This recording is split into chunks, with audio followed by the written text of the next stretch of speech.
the Chelsea Public Schools. And we are so very, very excited to have this 5-district partnership endeavor come to fruition.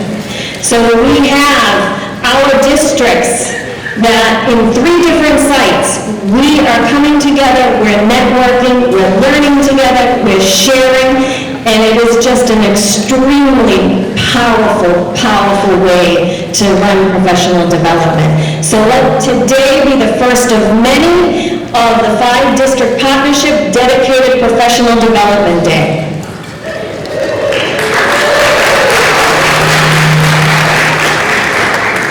So a few housekeeping before we begin. First of all, if you could make sure that you are shutting off your phones to vibrate so that we're not disturbing the person next to you, behind you, in front of you, and certainly our keynote speaker. Also, you have a sheet with the agenda. I would like to mention that lunch will be 11:30 to 12:30, and then at 12:30 to 1 o'clock, there will be Ed Camp conversations and networking that will take place in the cafeteria at the various tables. And those various tables will actually be topic-driven, so you want to look for the topic that interests you the most. And the third housekeeping. I believe there is a slight error on the sign-in for Wi-Fi. So please, you can't see it, but we whited out the last colon after district. So if you could make sure that you have the accurate sign-in. All right, so I am so excited that our keynote here in Chelsea, that we got to have Bill Daggett. I have sat in the audience at least 2 of Bill Daggett's presentations over the last few years, and I have always walked out inspired, excited, and just ready to embrace the vision of the future, the vision for our students. But before I invite our keynote speaker to come forward, I'd like to give you a little information about him. So, Bill Daggett is founder and chairman of the International Center for Leadership and Education, is recognized worldwide for his proven ability to move pre-K to 12 education systems towards more rigorous and relevant skills and knowledge for all students. For 25 years, he has crisscrossed our nation, as well as the industrialized world, to lead school reform efforts to effectively prepare students for their future. While an avid supporter of public education, he also challenges all of us to be more focused on our children's future than on maintaining the schools of our youth. And my youth was a lot longer ago than yours. His insights and leadership has caused nearly every major education association in the country, hundreds of school districts, numerous political and business leaders, publishers, and others to seek out his advice and guidance. Before founding and now serving as chairman of the International Center for Leadership and Education, Dr. Daggett was a teacher, local administrator, and director with the New York State Education Department. He is the creator of the Rigor Relevance Framework, which has recently become the cornerstone of much of the nation's school reform efforts. He is also the author of numerous books about learning and education, textbooks, research reports, and journal articles. Dr. Daggett has been recognized as a distinguished alumnus by both Temple University and the State University at Albany. Dr. Daggett has a special commitment to individuals with disabilities. He and his wife Bonnie volunteer their time and lend their support to Wildwood programs in upstate New York. Wildwood serves the needs of people of all ages who, like their daughter Audrey, have neurological impairments, learning disabilities, or autism by enabling them to become the best that they can be. Ladies and gentlemen, I give you Bill Daggett.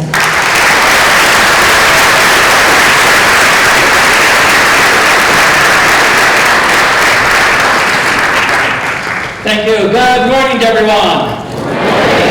I'm delighted, I'm honored to be here with you and have a chance to today to share a little information, but Dr. Burke has kind of already warned you. I'm really here to challenge your assumptions a little bit. As I challenge your assumptions, let me be clear what I believe. First of all, I've been in every state in this country multiple times, spoken in 47 other countries.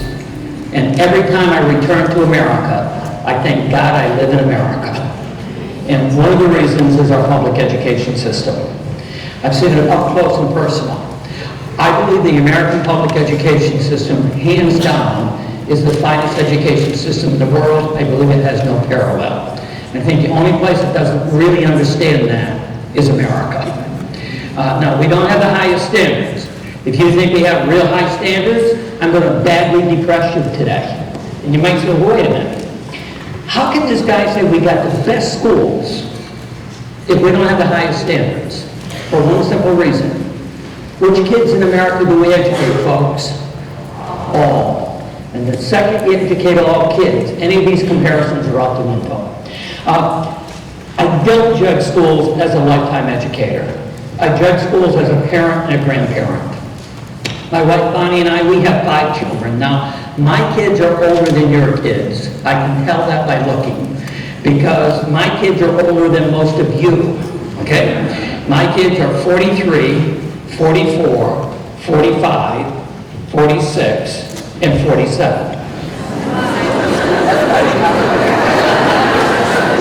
It took us 5 years, but we figured out what was happening. That's all I can tell you. The oldest of the 5 would have made it anywhere. It's not that wishful thinking. She's off the chart. She's gifted and talented. Second one, oh, by the way, they go downhill in a hurry after her. Okay. The second one was a pretty good student. Not great, but pretty good. Third one, he loved to go to school. He really, really loved to go to school. He didn't go to class, but he loved to go to school. I became especially fond of higher education. I attended 7 colleges in 6 years. And he has no degree whatsoever. But for Bonnie and I, and Bonnie's my wife, it was our 4th child as we traveled internationally that we really gained a unique understanding of how phenomenal American schools are. Her name is Audrey. Dr. Burke mentioned her in the introduction. Audrey has something called Lennox-Gastaut syndrome. It puts her on the very deep end of autism. But more seriously, it puts her on the very, very deep end of epilepsy. Audrey's 44 years old and has never had a day without a grand mal seizure. Do you know what that does to body and mind after 44 years? With our first 4 kids, the greatest accomplishment we ever saw in public education was not my oldest daughter, who won every kind of state and national award you can imagine. It was great. We were proud. The greatest accomplishment is when we as a family work with school personnel, literally around the clock, to finally get Audrey as a preteen potty trained. Now, until you lived in that arena, it's hard to comprehend. Who in this auditorium presently or ever worked in special education? Thank you for what you do. It's what separates America. Because which kids do we educate? All. But you know what every special educator in this room knows? It takes everybody in this room, doesn't it? Bonnie and I thought we had it totally figured out what could happen with children until 32 years ago, this past September 16th, when our youngest son was run over by a drunken driver. He was 11 years old. Paul was in a coma and on life support systems for 9 months. Multiple skull fractures, severed both of his inner ears, no hearing. Crushed his vocal cords, really compromised speech. Such ataxia that if you saw him with me, you would swear he had severe CP. But it's 32 years later, and with all those disabilities, and only in America could it happen. He is a 4-year college graduate. He doesn't have a good job. He's got a great job. He's married, the Director of Information Technologies for a large medical group. They have 3 children, only in America. And so I begin by saying to all you, not only the teachers, but the paras and the support system, and you'll see why I say all those people, a deep thank you for what you do. You're the best.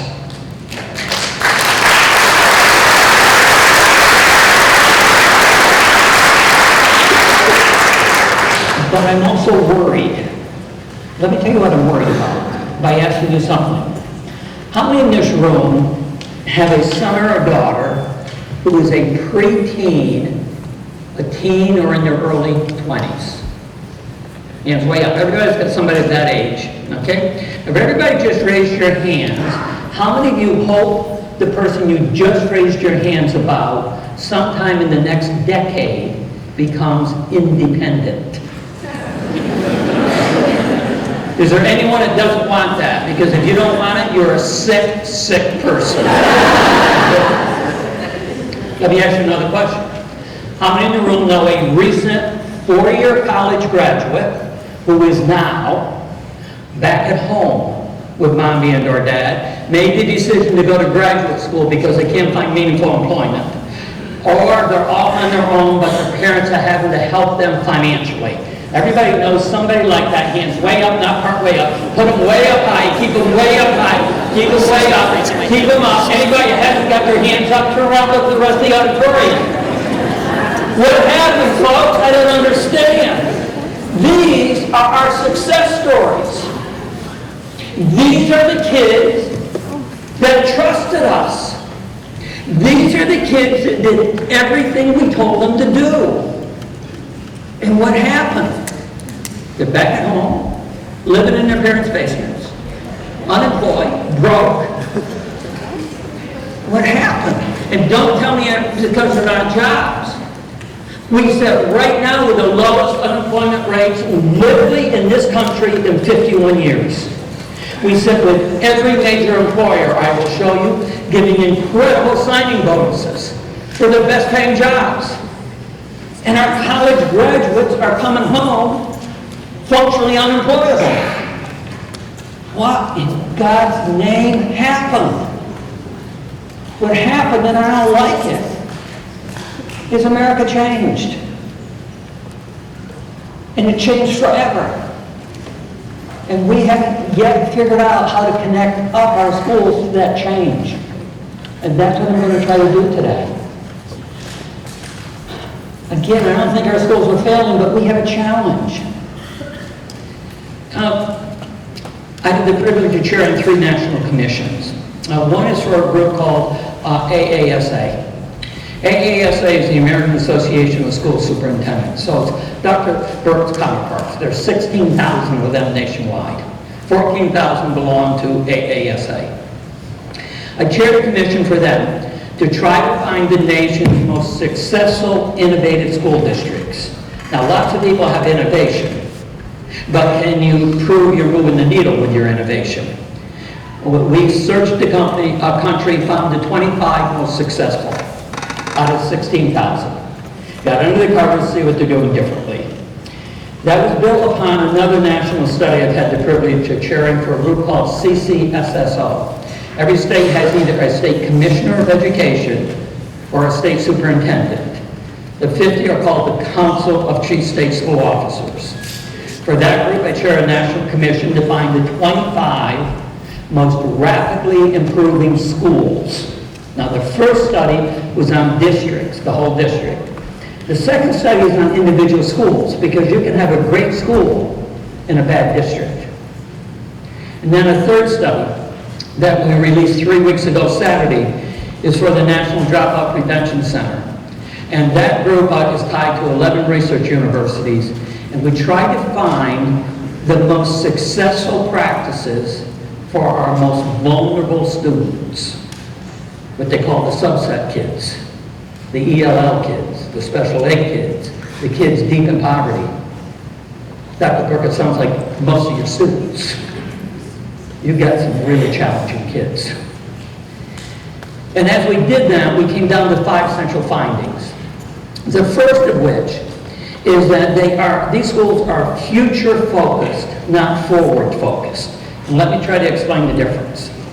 A forward-focused school district, which is what most school districts in America are, is when they're putting their budget together for next year, they begin that process by looking at what they have in place right now. And how much more money do we need to continue to do what we're now doing? And we'll need probably 2 to 3% more. Okay, they look at existing buildings, contracts, faculty, everything, and build forward from the past. If you're in a future forward-focused district and you're a classroom teacher, what you do is, as the year goes along, you decide what lessons really work well. Boy, I'll use those again next year. What ones didn't work so well, I'll tweak them. You're constantly trying to improve on the past. That's where most school districts in America are. In all 3 national studies, they did not do that. It was one of our real gee whiz findings. They're putting a stake in the ground 3 to 5 to 7 years out. And they're saying, what will kids need to know, do, and be like to become independent as adults in our changing world? And they build back from the future. And so that's why I asked you if you wanted your kids to be independent, because don't all parents want that? And when they did that, they came to different conclusions than the forward-focused schools. Let me give you an executive summary of it, and we'll go deeper in it in a few minutes. This is a study done by the McKinsey Group out of Boston, but it was a national study. They took 100 small companies in America, 100 medium-sized companies, and 100 large companies. They sent teams in and they worked with those companies to say, what will be the change in your work requirements in your businesses over the next decade by the year 2030? And by the way, those kids are already in our schools. It's going to be the change. And overall, what they found is there'd be a 15% decline in the need for basic cognitive skills. Why? Because you can Google it. And in the workplace, if you can Google something, they want you to Google it. They want you to do something as fast and efficiently as you can. Now, I want to be clear, that doesn't mean we shouldn't teach that, because you can't get anything else on this list if you don't have the first one. It's just that that's not what they're going to use. 14% decline in physical and manual skills. Why? Advancing technologies, I'll show you. 8% increase in higher cognitive skills. But look at this one. A 24% increase in social and emotional skills. How many in the room have noticed an increase in mental health issues with our students? Is it a little problem or a huge problem? Here's the dynamic. The kids are coming to us with more and more deficiencies in social and emotional learning, in mental health. They're coming to us that way at a time the world they're going to enter is saying it's a higher and higher priority. Where I'll take you, especially in my breakout later today, it's the biggest gap we have. The biggest gap we have is not academic. The biggest gap we have is SEL, when you're future focused. And finally, technological skills. And that doesn't mean the ability to manipulate the latest piece of technology. It means the academics that underpin our changing technology. And leading the list, I'll show you, is data analytics. Data analytics. The question is, where do we teach data analytics in our schools? Or do we just think because we teach math and science and language arts and on down the line, they'll know how to do data analytics? I even question, do we know how to do data analytics? And what you'll see again in my breakout today is data analytics is a new basic literacy skill in the 21st century. And so this is where we've spent our time focused on in our schools over the last decade. Pushed by state and federal legislation. That is what they need. Big difference. Forward-focused schools are trying to get better at that. Future-focused schools are trying to get better at this. The second item is these schools focus more on students than content. And let me explain what I mean by that. First of all, do we have, and we might because you're close, not that far from it, do we have anybody in the room who went to school in the state of New York? Did you ever hear of the New York State Regents? I ran them for 7 years. I ran the largest curriculum and testing division in this country for 7 years. But I left that position 28 years ago. And from the time I left that position till today, the amount of change in the language arts curriculum, in the social studies curriculum, in the science curriculum, in the math curriculum is only on the margins. It's only on the margins. Yet we've spent almost all of our professional development time on the new standards and the new test. You know what changed more than the standards, the content? The kids. These kids are fundamentally different. Let me, for example, how many in the room own a device like that? Does anybody got one they can hand me? Thank you. Anybody else want to give me one? I could use it here. Yeah. How many in the room, again, own a device like this? Hands way up. Okay, good. How many don't? Two. Only two now living in the 21st century. Okay. You have a flip phone? Okay. Do the kids have these devices? Are they an extension of their bodies? To a fault. Let me ask you, can you get email on these things? Can you get total internet access? Do you let the kids use these when they take the state test? For good reason, you get only one word. We don't let them use them because they will block. Cheat, exactly. Tell me how they would cheat. They Google the answer. What else might they do? They text each other. These darn kids, they might either use resources or work with others.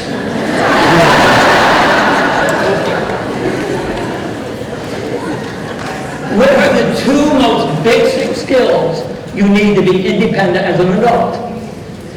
Use resources, work with others. What do we call it in school? Cheating. If you're not cheating, you're not trying. Hey, that's good. Remember that.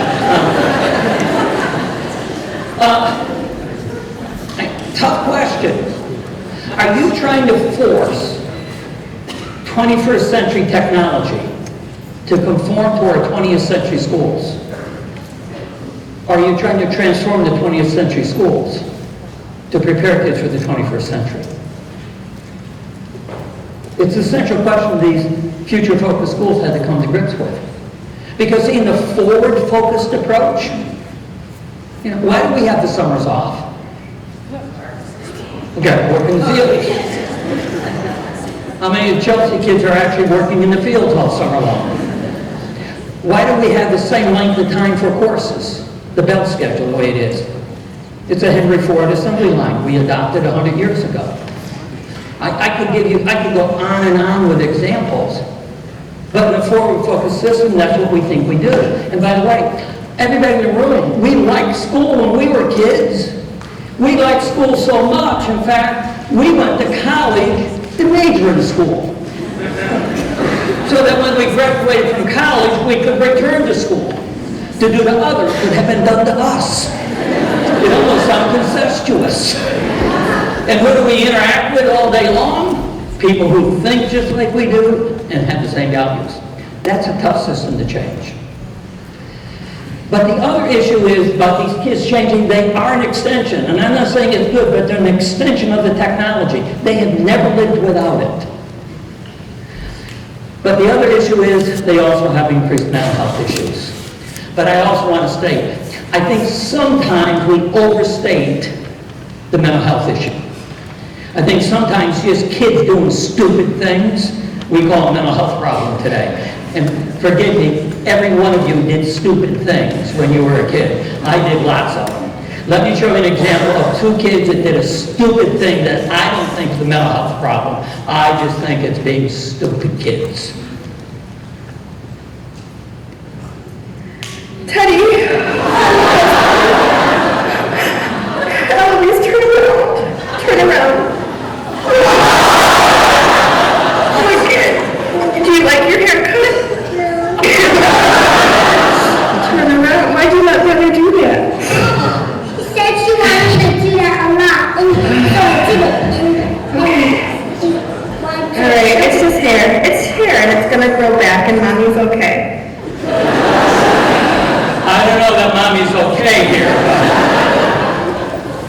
Third major change, and there's these 5 major changes.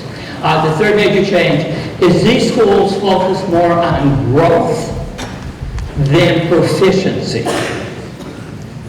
Let me give you an example. Who teaches in 4th, 5th, or 6th grade? Okay, good. What's your first name? Carrie Ann, come here a minute. Okay, in fact, you're going to come right up on stage with me, Carrie Ann. Come on. Let's get Carrie Ann here. You're a para. Okay. About how many kids in your class, in the class you're a para of? 25, 26. Okay. Let me ask you, do you think on the first day of school, some of those 25 kids might not quite been ready to do 4th grade work? Everybody agree? Would you guess that with a little extra help from a great para like you, 2 or 3 of them probably could have done more than 1 year's academic work in 1 year because they were pretty gifted. And so what she faces as a para, or the teacher would face, is kids with great academic spread in terms of skills. Would this also be true? And as a para, I bet you run into it. Some of those kids might have a little mental health issue you got to deal with. Some of those kids got parents who aren't engaged at all. And some of them got parents who are a little too engaged. Right? 25 kids, 1 or more of them, their parents will probably split up during the course of the year. Very traumatic for that kid. Some of them are going to be out of school for a period of time. But you know how good she and her teacher that she works with is? They're going to get all 25 kids to the exact same place on one given day as measured by one given test. That is lunacy. Yeah. Thank you, Karen. That is lunacy, is it not? Think about Bill and Bonnie Daggett's 5 kids. One family. You couldn't get those 5 kids to the same place. You couldn't get any 2 of those kids to the same place. But that's our system because we have this proficiency model. The nation's most rapidly improving schools said, no, we're not doing that. Now, I want to be crystal clear about this. In all 3 national studies, we picked the schools because they had the most rapidly improving test scores. Because it is the first hurdle in the race. And while they had the most rapidly improving test scores, we found they paid little attention to the test. What they paid attention to is each individual student. And we're out the special ed people again. In many ways, like special ed, without all the administrative details around it, the concept of an IEP, an individual educational plan, a growth plan for every child. And what happened is, performance went through the ceiling, across the board. They focused on the kids, not the content. If you're going to do all 3 of those things, you're going to have to change your instructional model. We'll hit it near the end. And then you're going to need massive retraining because we were all trained to do something different. But let's go to the issue of future focus, where I'll spend most of my time in this session. Because again, these schools are future focused. They put a stake in the ground 3 to 5 years out. What will our kids need to know, do, and be like? And they build back. They have a vision of where they want to go with the kids. And as they do that, we begin to see several things. And I'm going to give you a little bit more in-depth discussion of one industry, of where they could enter. And then I'm going to give you a bunch of videos and pictures and so on of other industries. By the way, you have the yellow sheets for a reason. You don't need to take them out now. The yellow sheets are in case you want my PowerPoint at the end. Okay? I'll leave your email, and then you can request some other things as well. That's what the yellow sheets are for. So let's go and let me draw a parallel. How many people in the room are so old you can remember when doctors made house calls? Okay, not too many of us, but a few, and I can. Doctors made house calls. They came to you. Most of you are too young to remember that, but how many are still old enough that you can remember that when you were sick, you were actually sick, and you went to your doctor because you were sick, you actually saw a doctor? Rather than what? Nurse practitioner, PA, whatever.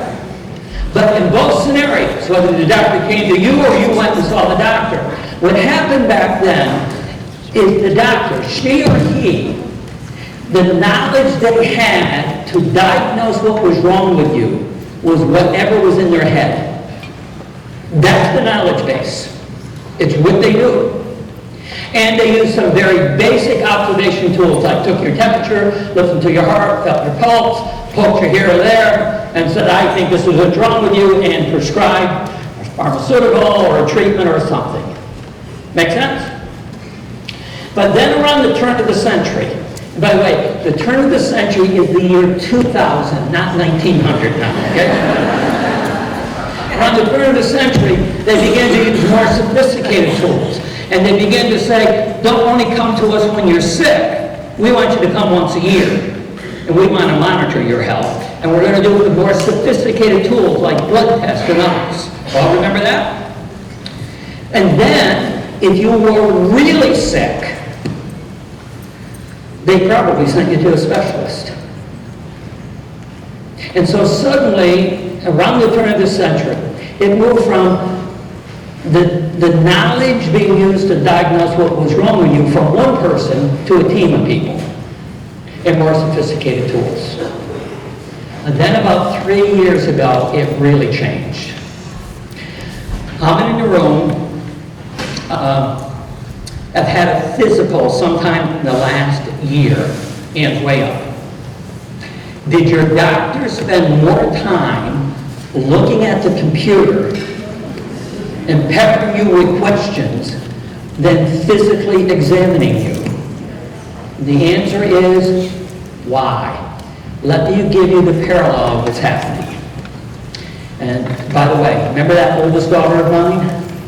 I told you she was gifted and talented? She married down. I tell my son-in-law all the time, because he only had 1580 on his SATs and is a trained physician. But he is now the CEO of one of 4 large medical records companies in the country, and all of you have your medical records in one of these 4 companies, whether you know it or not. And that's what the doctor is using. And I'll come back to that in a minute, but let me give you the parallel. How many in the room have ever used GPS while you're driving? Okay, did you ever get rerouted? By the way, I flew in really, I was in Minnesota yesterday. I flew in really late last night, got to Logan, got a rental car, and I sat next here to the Doubletree. Do you know it took an hour and 20 minutes to get from there to here? Because my GPS kept taking me to this road that was closed. And it didn't matter what, and then it would reroute me, and I'd drive for another 10 minutes, and I was right back to the same closure. Okay? But how does the GPS know to reroute you? It's a central question, what you think about it. They know where you are, you've plugged in where you're going, you start to go there, and it reroutes you. What information does it have? What happens is, the second you go into the GPS system, it puts you into a cohort of 10 to 20 other people. And those 10 to 20 other people are in front of you, somewhere between you and your destination. Now, they're not necessarily going the exact same way, but they're going down many of the same roads you may go down. And it monitors, the algorithm the GPS uses monitors those other 10 to 20 people. And if the speed they have predicted for them isn't hit, and they begin to slow up, an accident, construction, that algorithm puts an X through that road and suggests you get rerouted. That's how it works. The American Medical Association is now using a similar dynamic and a similar algorithm. Again, There are 4 major medical record companies in America. All of you are in one or more of those medical records companies, and many of you might be in a couple of them. They run anywhere from 66 million patients, the smallest of the 4, to 220 million, the largest of the 4. And when your doctor goes through that computer, and the first time they began to question you, they questioned you about your family history a lot, didn't they? Then a lot about your own medical experiences. Then they began to monitor your medical experiences. And what it does is the same thing the GPS system does. It selects 10 to 20 other people who are most like you out of the 66 million to 220 million, based upon age, weight, medical experiences, diseases you've had, family history. The algorithm detects 10 to 20 people older than you, and it watches those 10 to 20 people, just like the GPS system watches the other cars. And the next time you go to the doctor, and the doctor pulls up your record, the algorithm has already done all that to say, you know, for her, we better watch out for this disease. This type of pharmaceutical is not going to work with you, but it will with him. It gives the doctor an incredible database, and it moves the knowledge base from originally what was in one person's head, and then to a team of specialists, to the data of tens of millions of people. That's what it does. Got it? Then what happened recently, and this all happened the last several months, all 4 medical records groups have now merged with Watson IBM computer, the fastest computer in the history of the world, that can read simultaneously 20 medical journals. And so now when you come in, and they got all that data about you, and they begin to see some symptoms of something, the data system tracks 20 medical journals to dig deeper, to describe what we should prescribe for you. That's what happened in the medical field. That is data analytics, is predictive analytics. Is that math or language arts or science? Yes. It's all. It's all. Where would we teach anything about that in our schools? What discipline is that? Or are we organized for 1900, not 2020? Let me keep going. They then use technology to assess what's wrong with you, to deliver your services, to track you. Really important. It led to differentiated staffing. I'm really pleased we pulled a para up here. Paras are as important in American education today as any classroom teacher.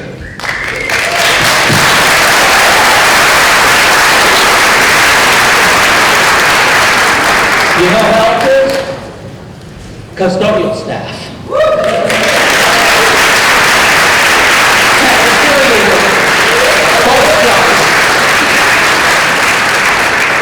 Even principals and superintendents.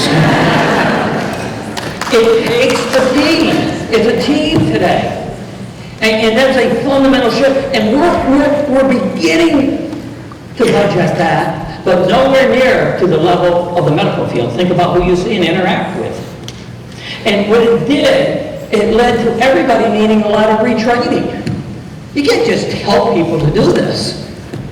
It's a fundamentally different set of skills.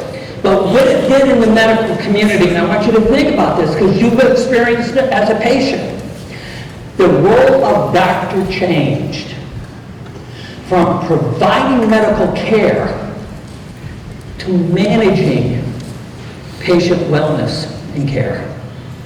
It's a fundamental shift. And when we watched the nation's most rapidly improving schools in all 3 national studies, what did we find? Their teachers and paras have all experienced the same thing. These schools have shifted from providing content and instruction to managing learning. And when you manage learning, and kids are actively engaged in the learning process, you know brain research, it drives it deeper into memory, and they retain it. Because ultimately, isn't it really important that what we teach they retain.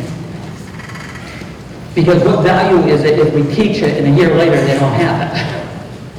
And so we're going to try something with you. I hope you don't mind. You were set up today. In the next hour, you think you're going to a breakout group that you selected. You're all going to a breakout group as you go to leave to a group you didn't select.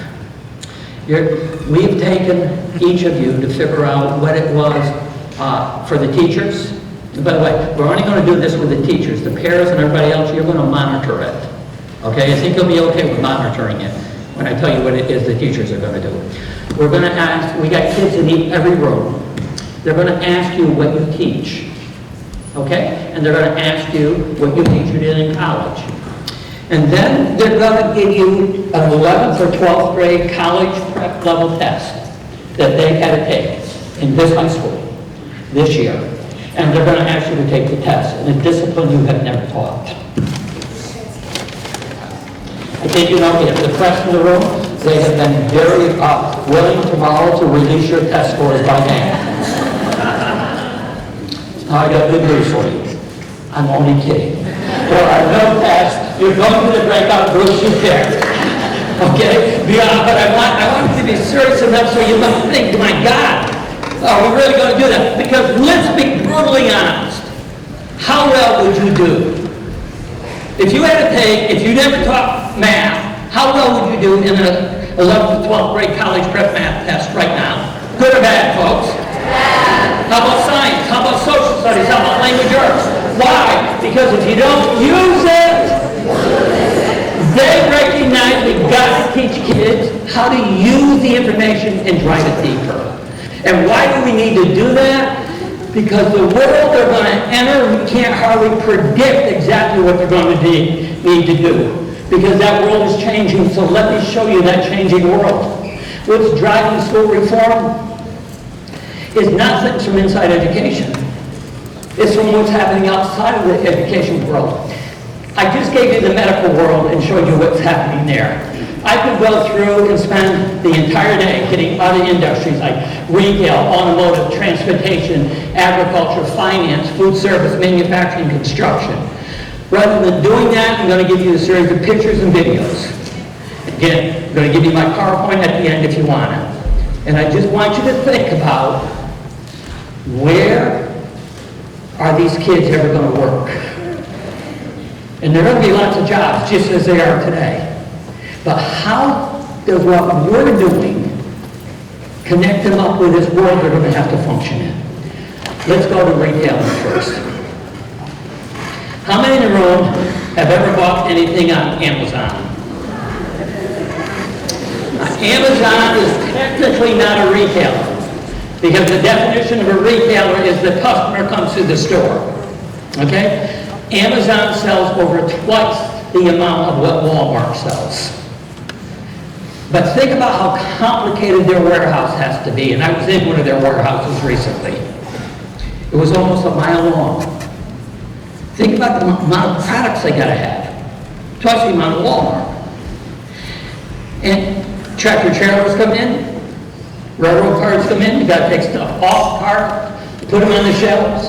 You order something, they got to know where you live. They got to pull it with a barcode, the data off the shelf, put a label on it, get it out the door. Can you imagine how many warehouse workers they must have? And the answer is none. They don't have any warehouse workers. They only have technicians that are running these little things. You could call them robots. The only workers in the Amazon warehouses are technicians and managers of technicians. That's it. The unskilled warehouse worker job is gone. But it's not unique to Amazon. Every supermarket in the country is moving to it over the next couple of years. Watch. At Bossa Nova Robotics, robots scan the aisles of the supermarket, aiding retailers in logging grocery inventory. They're robots that are designed to move autonomously through a store, taking very high-resolution pictures of the shelves And we then use a very complex AI engine that extracts data from those shelves. So think about product data, label data, the layout of items on the shelf, they in stock, are they out of stock? All that information happens in near real time. It's not just the supermarkets, it's not just Amazon. Walmart tested it this spring and summer in 75 stores nationwide. They announced in September they will go nationwide with this. Why is that an issue? Because Walmart is presently the largest employer in 25 of the nation's 50 states. It will eliminate somewhere between 70 to 80% of its workforce in the next 3 years because of this technology. It is not just that industry. If we look at, for example, in the building trades, where there's a boom in the building trades, places like Nashville, Tennessee, places like the outer elbow of Cape Cod, where they can't get enough workers, they begin to experiment with new technologies, now beginning to sweep the construction trades. This next technology I'm going to show you will lay up the walls and blocks of a building or the brick 10 times faster than a team of 4 masons can do it.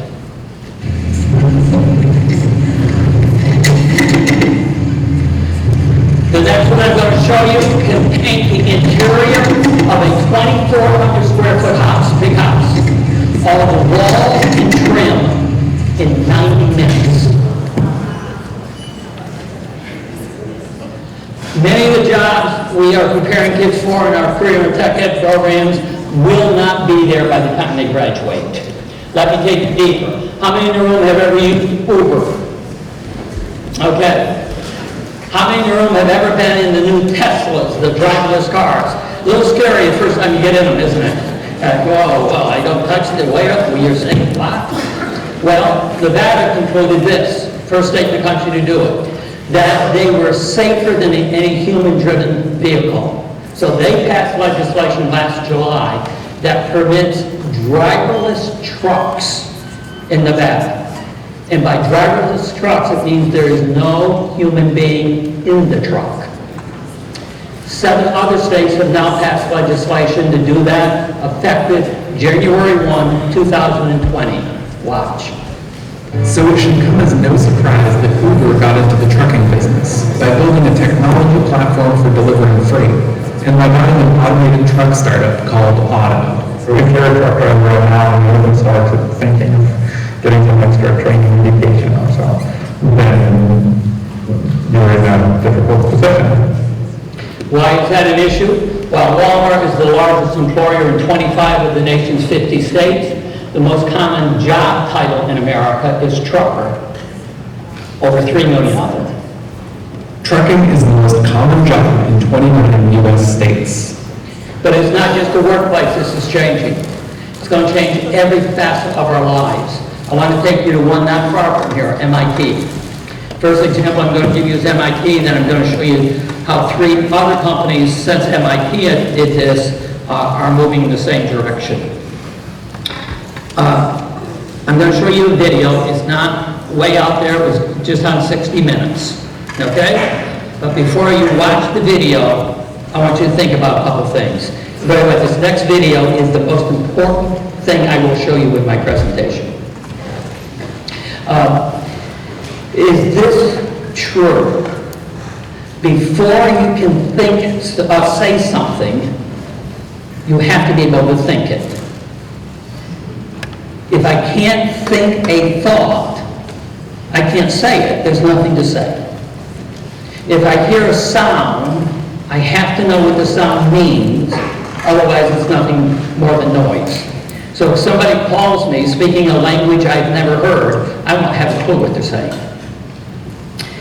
The other thing I want you to think about is all for the MRIs, CAT scans, PET scans, all the imaging technology that goes on in the health field, it has exploded in capacity.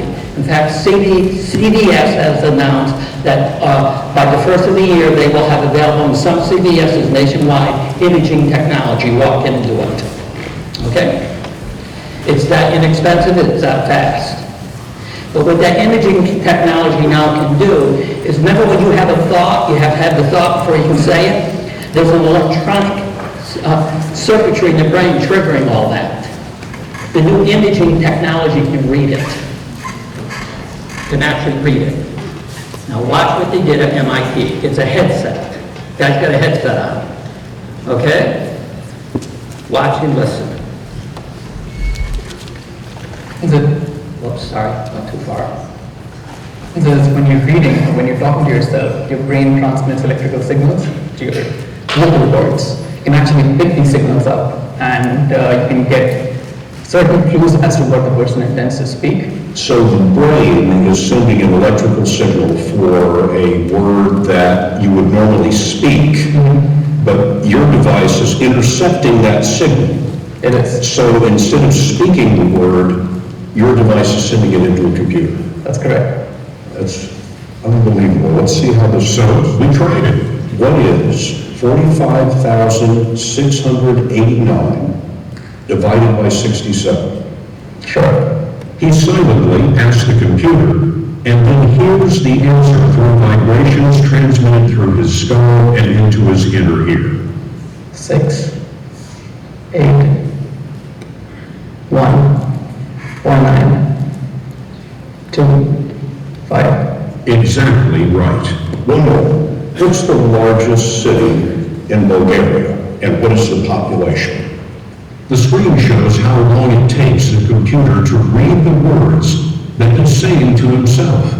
Sophia, 1.29 million. That is correct. You just Googled that. I bet. You could be an expert in any subject. And the entire internet in your head. That's the idea. Let me go further. 6 months later, this is a year ago. 6 months later, they're back. It's lunchtime. That guy wasn't in the community he knew. He said, let's order a pizza. They said, okay. He asked them, what do they want on their pizza? He then, via thought, you're going to see, Google's to find where the local pizza shops are, via thought. Orders the pizza via thought. They call it pizza shop. Wow.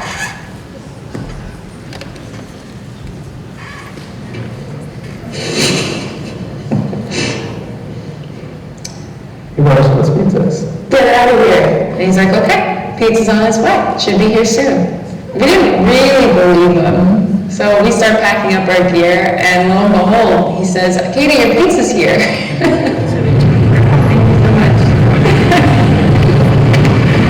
We got pizza. It's pizza delivered without saying a word or lifting a finger. The first pizza ordered by Thinking. He's only been working on it for 1 year. That was 6 months ago.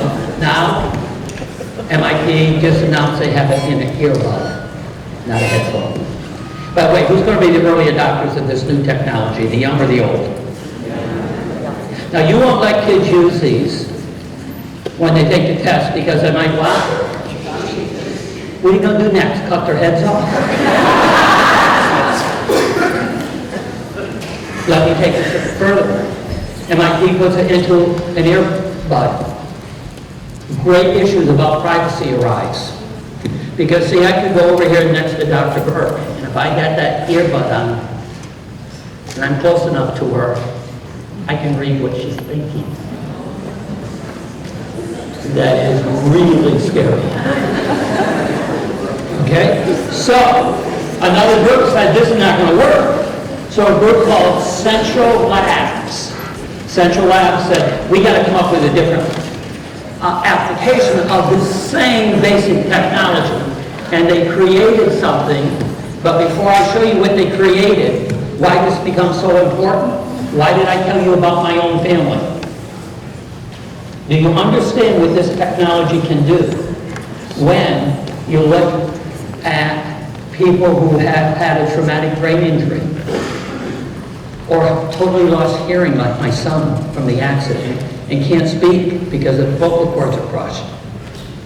He can now communicate with his 3 kids using this technology.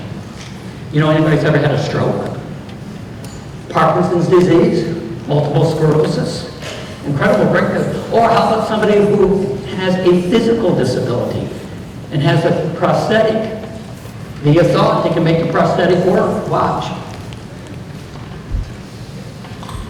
I was in a prosthetics lab where they're working on creating new limbs out of nuts and bolts and connecting them to the nerves and connecting them to the muscles to make them work. It's fascinating stuff. You feel directly connected. Like 5 hours a week, that's with full speed.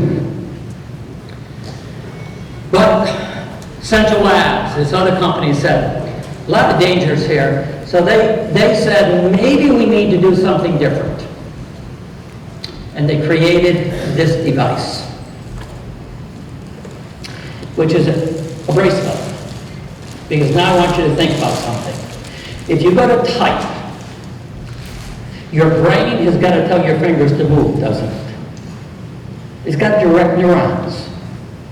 And they said, well, look, if we make it so it's not tied directly to the brain, but an intermediary step, i.e. a bracelet, or a necklace, or some other device, that it would be able to read what the brain is directing the neurons to do in the hands, or the feet, or any other part of the body. And they did that. And so when you go to type, it was out there. That device was created, and on September 23rd, Facebook just purchased it from Central Labs for $1 billion with a B. You can Google it. Remember, you're going to get my PowerPoint. You can Google and find out lots about this technology. $1 billion. Central Labs is a 24 and a 27-year-old guys, 2 guys. Not bad. Any single women out here might be worth looking at these 2 guys.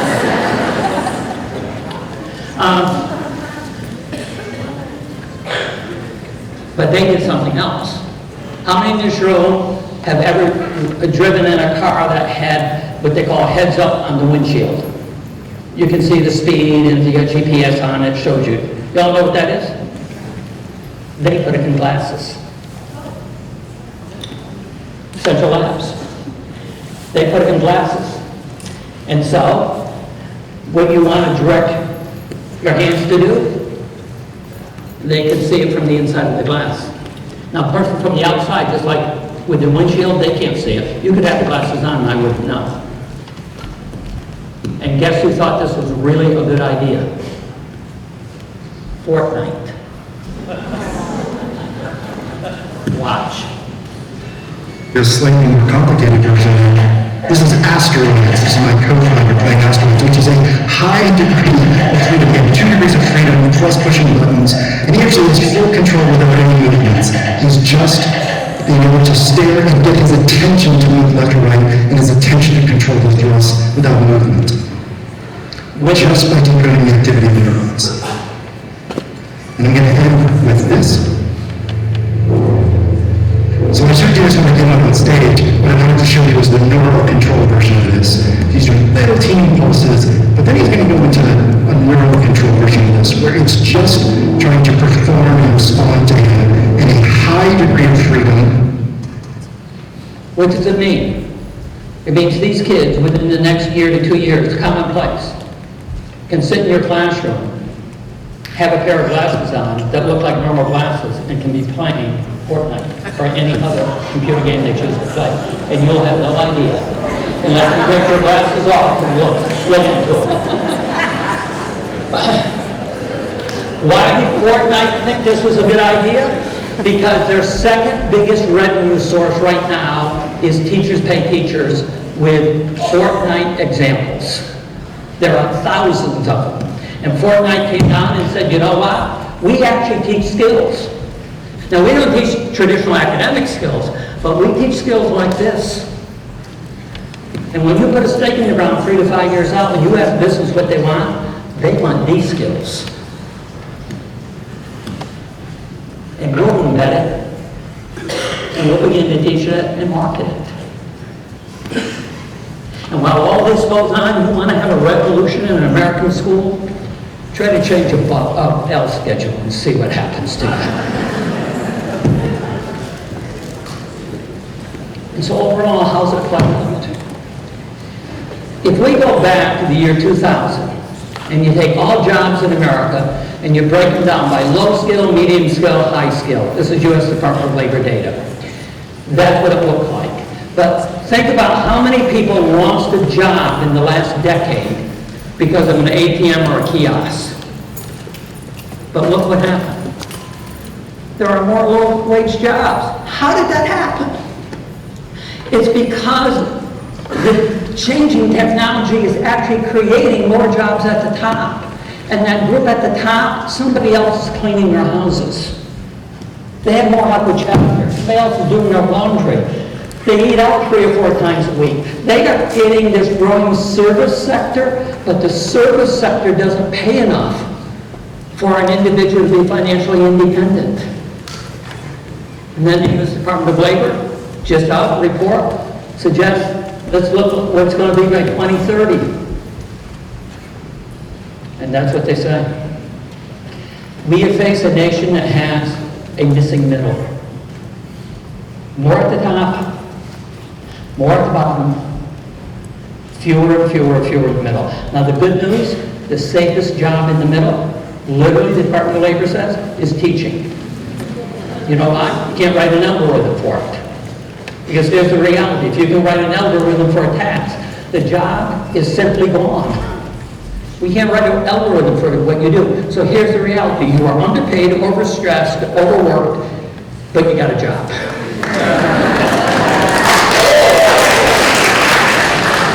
And so what are the skills you need? A report called Jobs of the Future laid out the skills most important needed over the next 5 to 8 years, and this is what they identified. Complex problem solving, critical thinking, creativity, people management, coordination with others, emotional intelligence, active listening, service orientation, negotiation skills, cognitive flexibility. And we don't test any of them. We don't test any of them. Why are the college graduates coming home in unparalleled numbers, unable to get work? Because that's not what the education system is focused on. In fact, we discourage that sometimes. Business and industry is taking a strong position. I met recently with the American Business Roundtable. John Angler, the former governor of Michigan, is the chairman of the group, our executive director. They're coming out with a position paper in January that says this: American business no longer believes that a college degree is a proxy for qualified. Ponder that. It's not a proxy for qualified. That's why things like badges and certificates and other things are blowing up. That's why nationwide, think about the statistics, more students now transfer from a 4-year college to a 2-year college than from a 2-year college to a 4-year college. What are you going to do the 2-year college to get? Skills. The future doesn't care where you became an expert. Fortnite and others are betting on it. By the way, that MIT technology I showed you, the latest bid is by Apple for that. $4.7 billion. iPhones are on their latter days. They're going the way of the old mainframes. And so what do we do? What do we do as educators? We say to kids, trust us. Just trust us. Work hard in 4th grade because you've got to get ready for 5th grade. Elementary school is going to get you ready for what? Middle school will get you ready for. High school will get you ready for. And I want you to continue to have the kids have those skills. But is it time for us to collectively say time out? Let's step back. Let's rethink what we're doing and how we're doing this. Because I think these college kids might feel a little bit like the young man in this next video, where all the adults are absolutely convinced that they're doing the right thing. And they just say to the young person, trust us. And see what happens. And what if our kids might feel this way? Watch. fall, and it'll be an exercise, and we'll impress, we'll bring on another, so if you don't mind going first, step up here on this chair, and close your eyes. All right, and then everybody fill in, and we're gonna ask you to fall, and then they will catch you. So you have to trust us. I'm gonna count to 3, just relax and fall, okay? 1, 2, 3. No,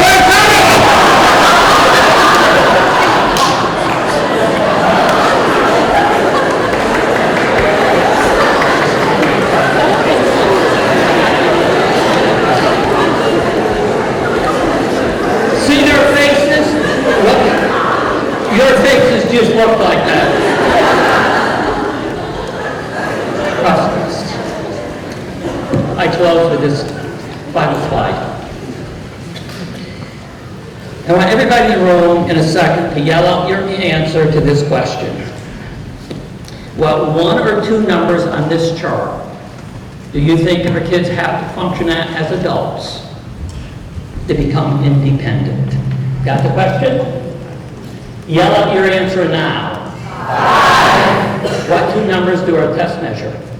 1. And there's nothing wrong with our test.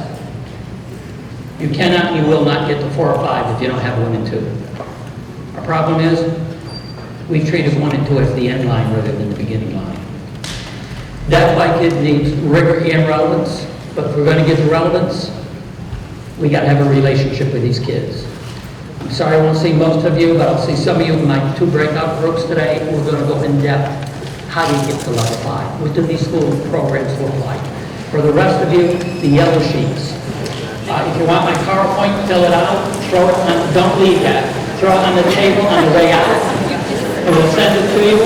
Also, the last week in June in Orlando, we're going to bring all these schools together and they're going to share their success story. That's what that Flower Schools announcement you picked up. Mary, do you have it? Ladies and gentlemen, hang on just a second. So just want to turn it back to Dr. Bird. Thank you. Have a great time.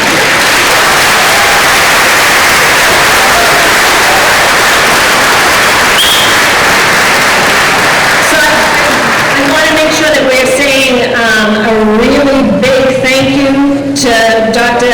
Bill Daggett for this wonderful and visionary presentation.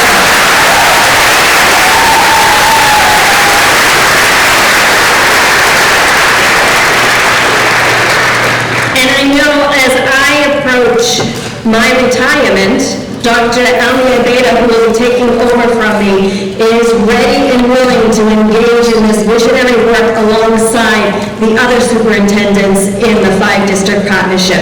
So the future is bright, and it's really challenging, hopeful, and at the same time, our kids are waiting to be prepared with all of the things that they need to be successful in the future.